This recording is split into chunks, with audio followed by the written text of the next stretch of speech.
দেখো বন্ধুরা, আজকে রবিবারে যে মটন এনেছে,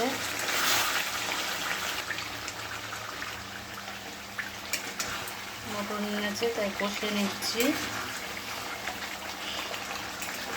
তা ফোনটা ঠিক করে এনেছে, একটা নতুন ফোন কিনতেই হবে।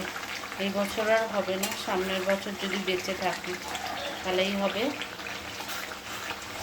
মানে এই ফোনটা অনেক বছরও হয়ে গেছে, 3-4 বছর হয়ে গেছে। তাই পুরোপুরি ঠিক করে এনেছে। এখন কতদিন চলে ভগবান জানে। একটা নতুন ভালো ফোন কিনতেই হবে, দামি ফোন।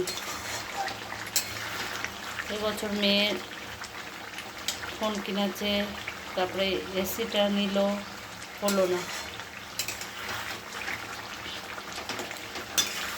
সেই জন্য এই বছর আর হবে না।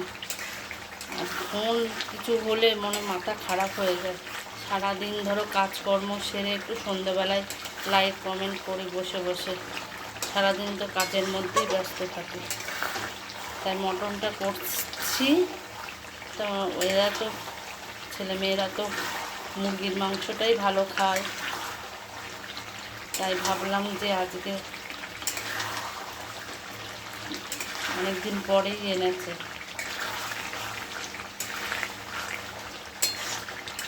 কুকারে দিয়ে দেবো। খুব সুন্দর হয়েছে। আর একদিকে মাছের ঝোল হচ্ছে। আরও দাদাভাইয়ের সাথে একটু কালকে ক্যাচাল হয়েছে ফোনের জন্য। বলছে সারাদিন ফোন চালিয়ে থাকবে, ফোনটার আর 12টা বেজে গেল, একটু বিশ্রাম নেই ফোনটা। তা ওরকমই হবে, হ্যাং করছিল ফোনটা। আর বলছিল ফোনের দোকানে সফটওয়্যার না কি মারবে, তাই ওটা করলে কি সব ফটো মটো কি চলে যাবে, আমি জানি না সঠিক। তোমাদের যদি জানা থাকে অবশ্যই কমেন্টে জানিও। আমি বুঝি না এটার ব্যাপার। বললো ওটা হলে তাহলে আর একটু ভালো হবে, তাই বললো তোমাদের দাদাভাই। এই যে কষা হচ্ছে এখন মটনটা। প্রথম থেকে দেখাতে পারলাম না যে ফোনটা একটু চার্জে ছিল, সেই হয়েছে। কুকারে দিলে ভালো সিদ্ধটা হয় খাসির মাংস।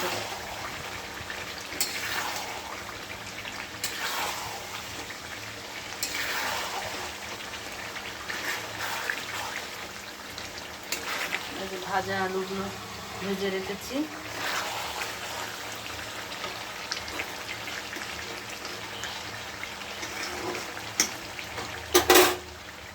কষা হয়ে গেছে, তেল ছেড়ে আসছে, এবার কুকারে ঢেলে দেবে।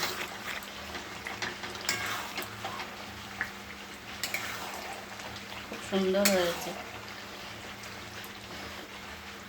বন্ধুরা। যে কুকারে ঢেলে দিয়েছি, এবার কয়টা সিটি দিয়ে এবার নামিয়ে নেব। মাংসটা হয়ে গেছে, নামিয়ে নিলাম। এবার ঢালবো।